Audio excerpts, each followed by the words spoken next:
there's a concern that there are not enough people in this industry now who understand not just the DSCSA laws, but the data and the data that they're looking at. That's absolutely the caveat. That's why an organization like mine exists. And, we provide a service to be subject matter experts in, resolving exceptions, right? And LSPedia does as well. They have the PRG team that, they provide quality resources to do this.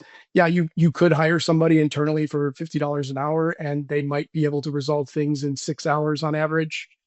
More than likely, they won't be able to, and you'll be stuck with exceptions and costs associated to them.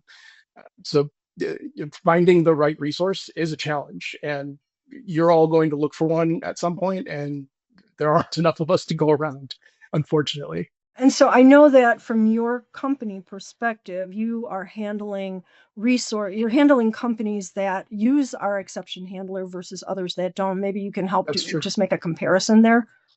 Yeah, that's accurate, right? The cost difference that you're seeing here, I absolutely experience that every single day. I have customers that use LSPedia. I have customers that use other applications.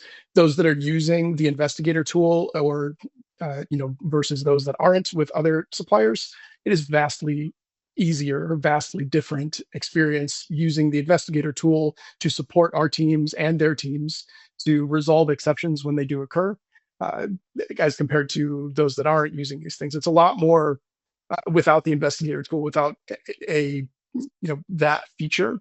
It's a lot of me or somebody else on my teams having to log into customer traceability instances, run a bunch of queries based on PO numbers or lot numbers, serial numbers, whatever we can find that's been provided to us by the system that reported the issue or the person that reported the issue, and trying to piece together that evidence.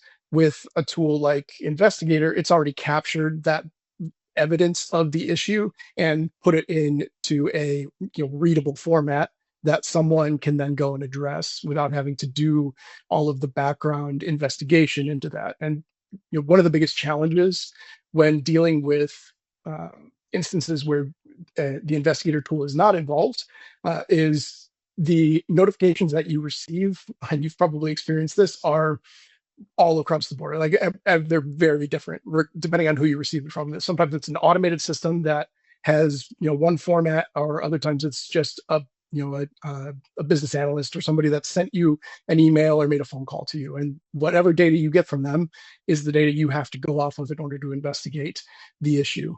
And that's really the biggest challenge that our teams face, and your teams are probably facing today in dealing with exceptions, is the level of uh, evidence of an exception occurring that you're receiving. With a tool like Investigator, it's all well documented for you as soon as it hits their system.